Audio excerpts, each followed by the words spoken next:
असुद्दीन ओवैसी अब तक दावा करते हैं कि वो ना तो बीजेपी के करीब है और ना ही कांग्रेस के।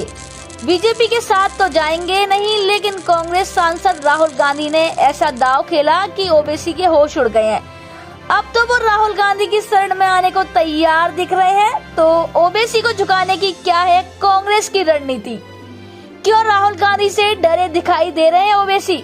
देखते हैं इस रिपोर्ट में। तेलंगाना के विधानसभा चुनाव परिणाम आने के बाद से ही AIM-MIM प्रमुख असुद्दीन ओवैसी परेशान दिखाई दे रहे हैं।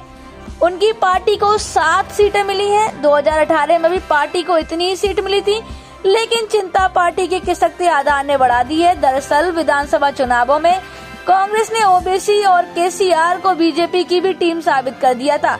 राज्य में मुस्लिम वोटरों ने भी इस बात पर अपनी मोहर लगा दी थी। तेलंगाना में मुस्लिम वोटरों ने इस बार कांग्रेस को जमकर वोट दिया और इसी के चलते पार्टी को राज्य में बड़ी जीत मिली। वैसे मुस्लिम वोटरों का झुकाव कांग्रेस की ओर होने के संकेत तो कर्नाटक विधानसभा चुनावों से ही मिलने लगे थे। और अब 5 राज्यों की विधानसभा चुनावों में जिस तरह से दूसरी पार्टियों का सफाया हो गया, उससे साफ हो गया है कि मुस्लिम मतदाताओं की अब एकमात्र पसंद कांग्रेस पार्टी बन गई है। तो कांग्रेस को नुकसान पहुंचाने वाले क्षेत्रीय पार्टियों को जोरदार झटका लगा है। MP में सपा बसपा का खाता नहीं खुला तो छत्तीसगढ़ में जनता कांग्रेस छत्तीसगढ़ शून्य हो गई। बात तेलंगाना की करें तो यहाँ BRS का वोट 10% कम हो गया, जबकि खुद का राज्य में मुस्लिम हितों की बात करने का दावा करने वाली AIM-IM के वोट शेयर में भी जबरदस्त गिरावट आई है। और इसी गिरावट के चलते ओवैसी की चिंता बढ़ गई है। उन्हें एहसास हो गया है कि अगर कांग्रेस का साथ नहीं मिला तो लोकसभा चुनाव में पार्टी गायब हो जाएगी। दरअसल तेलंगाना में 2018 के चुनाव में AIM-IM को 2.7% वोट मिले थे, जो 2023 में 2.2% रह गए। और अब ये भी संकेत मिले हैं कि AIM-IM के विधायकों का ओवैसी पर कांग्रेस के साथ समझौता करने का दबाव पड़ रहा है।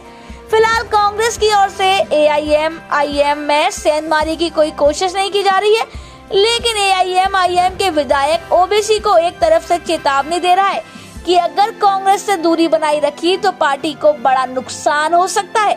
इसके बाद से ही ओवैसी के तेवर कांग्रेस को लेकर पूरी तरह बदल चुके हैं और अब वो कांग्रेस से समझौते के लिए तैयार दिखाई दे रहे हैं। इसी बीच कांग्रेस ने भी अपने तेवर थोड़े नरम किए हैं और इसी के चलते AIM-IM के विधायक और असुद्दीन ओवैसी के भाई अकबरुद्दीन ओवैसी को तेलंगाना विधानसभा का प्रोटो स्पीकर बनाया गया है।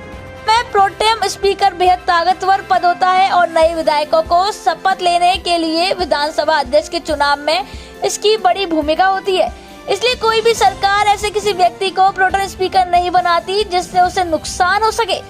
अकबरुद्दीन ओवैसी को प्रोटेम स्पीकर बनाने के मामले को लेकर बीजेपी ने विरोध भी किया, लेकिन कांग्रेस ने इसे पूरी तरह से खारिज कर दिया। वैसे कांग्रेस ने अकबरुद्दीन ओवैसी को प्रोटेम स्पीकर बनाकर एक तीर से कई निशाने साध लिए हैं। पार्टी की ओर से साफ कर दिया गया है कि वो अल्पसंख्यकों को पूरा अधिकार देने के लिए तैयार है, जबकि ओवैसी कांग्रेस को ही अभी तक नुकसान पहुंचाते रहे हैं।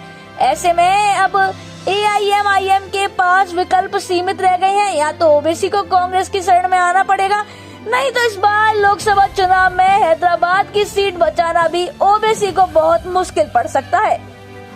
तो हमारे साथ देखते रहिए फाइट अगेंस्ट क्रिमिनल चैनल और पढ़ते रहिए fight against criminal daily newspaper. आज की खबर में बस इतना ही। वीडियो को लाइक करें और चैनल को सब्सक्राइब कर ले, जिससे आने वाली वीडियो की नोटिफिकेशन आपको मिलती रहे।